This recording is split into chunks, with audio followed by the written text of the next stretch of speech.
Am I the asshole for refusing to house my niece after she purposely missed her flight?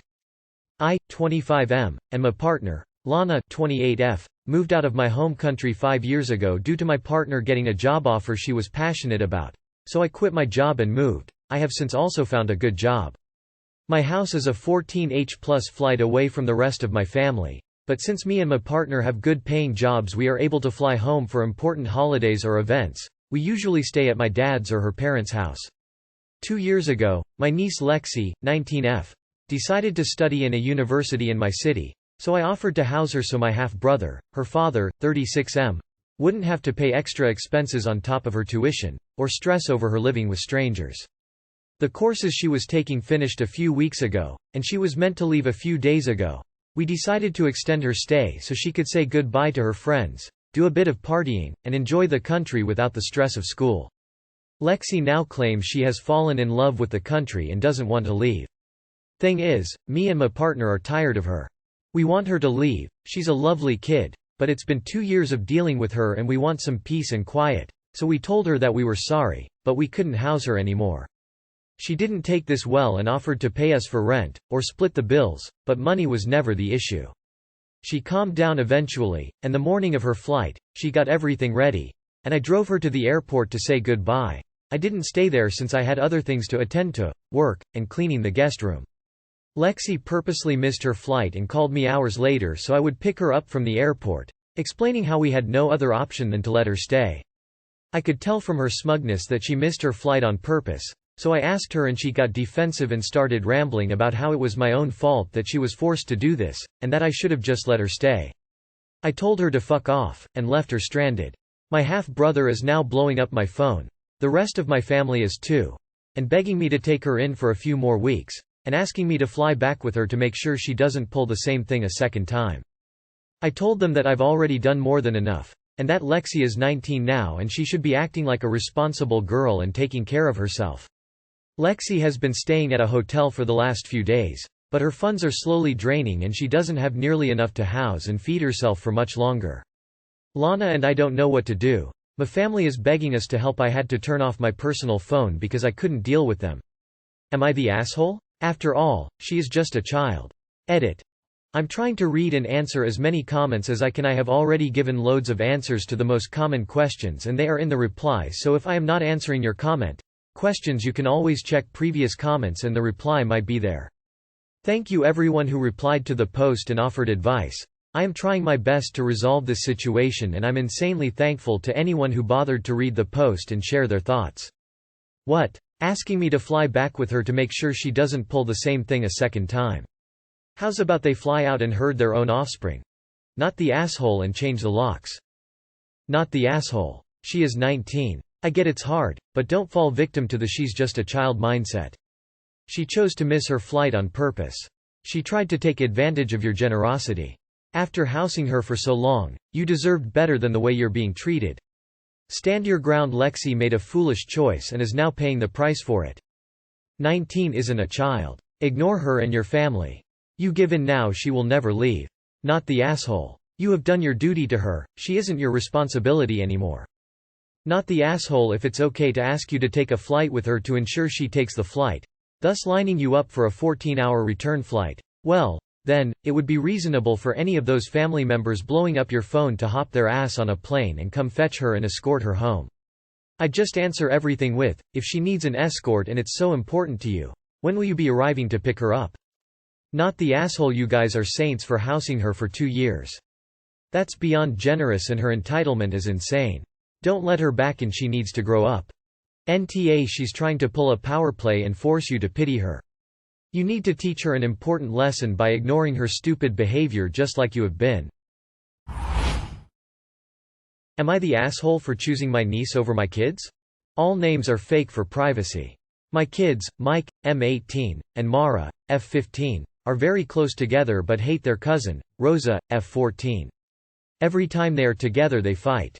My ex-wife has primary custody of Mara, so I only have her 1 week in a month and Mike usually joins us on that week. Rosa's parents are emotionally abusive, so she spends most of her time with me, except for the week that Mara and Mike come over.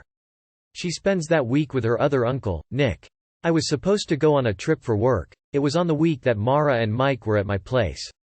I wanted to take them with me and we could spend time together on my free times.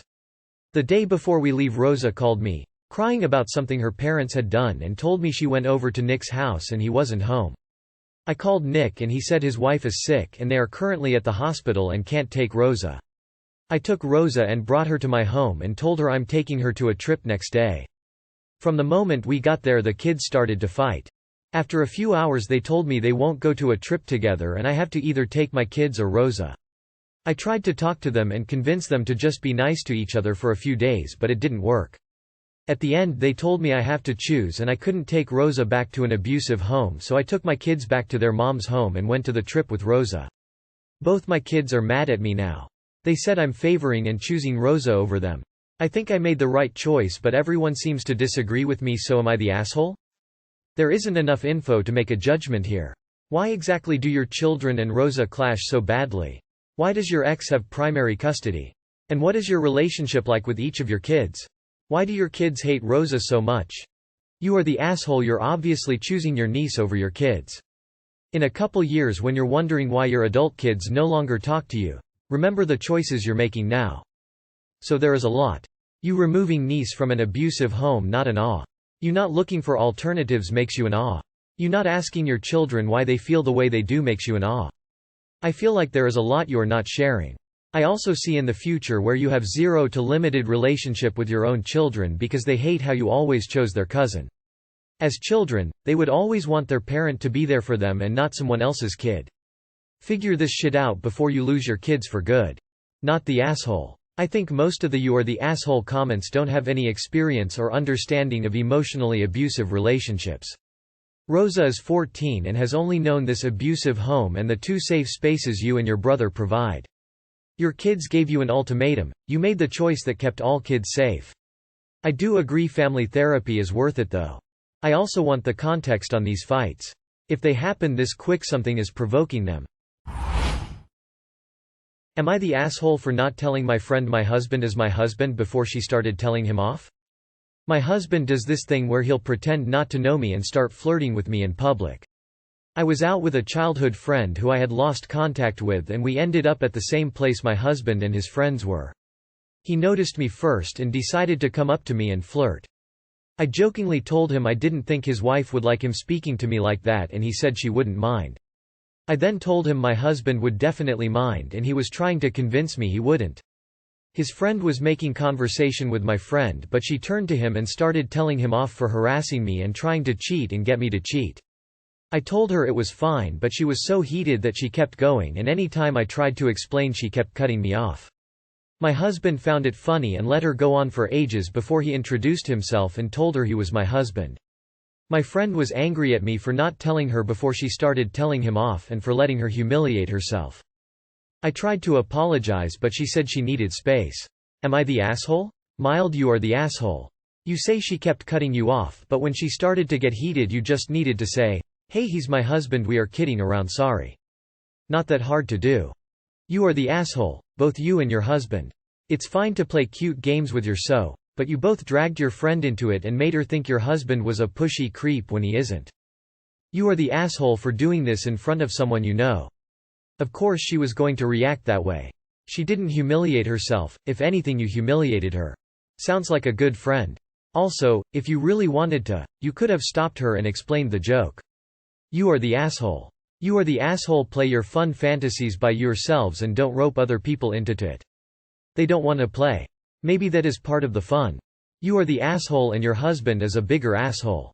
He was amused by humiliating her, and I imagine she's rethinking what kind of person you are to be married to someone who intentionally humiliated her. If I were her, the only way I would go back to being friends with you is if your husband apologized to me and made it clear that you had changed his mind and reminded him of how much you valued her. Embarrass yourselves apologizing to even the score. Chocolates would help. Am I the asshole for yelling at my coworkers after they made an inappropriate joke about my promotion? Sorry if I seem too out of place. I don't really use this platform, but my brother told me to post here. I, female 26, work in a tech company. I started working there right after I graduated college. I started with the lowest rank, OFC. But I've been promoted twice, kind of like a more important job, but still had some people above me first and recently to manager of my section. When I started working in this company I met my boss and we become good friends. We had a short relationship too during some time but ended up on good terms. My coworkers don't know this, or at least they can't be 100% sure if we dated because we never told anyone. Although they could see us leave together sometimes and join the dots, I guess. While we were dating I got my first promotion and people made some comments, because I was fairly new. Although I did worked a lot for that promotion, but I ignored them. Recently, as I said, I got another promotion and my coworkers wanted to go out to celebrate. I agreed and we went to a bar, not many of us. Just the department I work at, and not even all of them, we were like 12. We had some fun, but then one of my coworkers told me I should be proud of how much I worked to get this promotion and another of my coworkers, a woman, told me I must be tired from work, especially the inside the sheets work. They all started laughing and make jokes about it, like if making our boss fall in love with me was my plan all along, calling me a strategic woman, and telling me I must suck DCK so well because our boss got me 2 promotions. I obviously was angry and embarrassed, so I reminded them that even if I was dating him he couldn't give me a promotion because we have other bosses too and out boss can't make that kind of decisions by himself, but they just brushed me off by telling me that his opinion matters and that he can easily convince the other bosses to promote me if he wants to. I told them it was really disgusting that they were implying that I am a WHRE and that I need to sleep with our boss for a promotion, paid my bill and left. The next morning I went to hand them a project that our boss asked us to finish. The same woman who started the jokes told me it was rude that I left when all of them were celebrating me. She said they were joking and that I should apologize with them. I tried to ignore them and just hand them the project so we could get started and told them to just start working. Same woman said, "Okay Mrs. Boss's last name." I lost it then. I yelled at them to shut up and get to work already or I'll fill a report with our. They all left to work after that. I've talked to my boss about this and he agrees with me, but then I told my brother what happened and he thinks I shouldn't have yelled at them, although he agrees that they were rude with me too. My mother also thinks that. Now I'm kinda confused as if I was an asshole or not and my brother recommend me to post here. Oh my god, your coworkers were so out of line. Is there HR you can go to? Speculating on whose dick you suck and how well you suck it is so far outside of the boundaries of professionalism that it absolutely needs to be documented and addressed. Not the asshole. IDK why you thought it was a good idea to date your boss. Pro tip. Don't shit where you eat. Even if the promotion was warranted and deserved. Of course people are going to have speculations about how you got the promotion because you were dating your boss. Even if he isn't the only one making decisions about whether you'll get a promotion, he can obviously influence his bosses and vouch for you. This is obvious face with rolling eyes. Your coworkers are assholes for basically saying you slept your way to the top. Even if they thought you did, the way they brought it up was incredibly rude and cruel. I'd report them to HR. You may have deserved the promotions, but you must know how this looks to everyone else. Obviously everyone does know when you dated your boss, and they are right that his opinion matters when it comes time to promote someone. For all they know, he could have pushed hard for you even if there were better candidates that the other bosses were considering. It sucks they made the jokes, but you should apologize for yelling at them. You created a bad look for yourself by dating the boss, so you've got to deal with the fallout. Info. Normally managers cannot date their team members in corporate world because it causes conflict of interest. Was there really no such policy in place? Why did you hide your relationship if it had no bearing? Even if you don't have such policy at your place of work, what your colleagues vocalized while mean and inappropriate tells you what they think. Even if they may be the assholish ones, you shot yourself in the foot by having sex with your manager because your colleagues are treating you as someone that is not at their position due to sheer professionalism. You may have deserved your promotion, but they think sexual favors impacted that decision. You should have moved teams when you stated dating your manager. You fucked your boss and during this time got promoted. Amicably broke up. Time went by. You got promoted again. An outsider would absolutely see this as sleeping your way up that ladder. You are the asshole not in that you did what you did, but in your reaction to people calling how they see it. To them that is what they see. They shouldn't be bullying you, of course. An immature response to the situation, but they should be taking legitimate concerns about favoritism, unethical relationships to HR themselves. I am surprised a tech company doesn't already have rules about this that someone had investigated, enforced. unless it's a V small startup, enterprise sort of operation.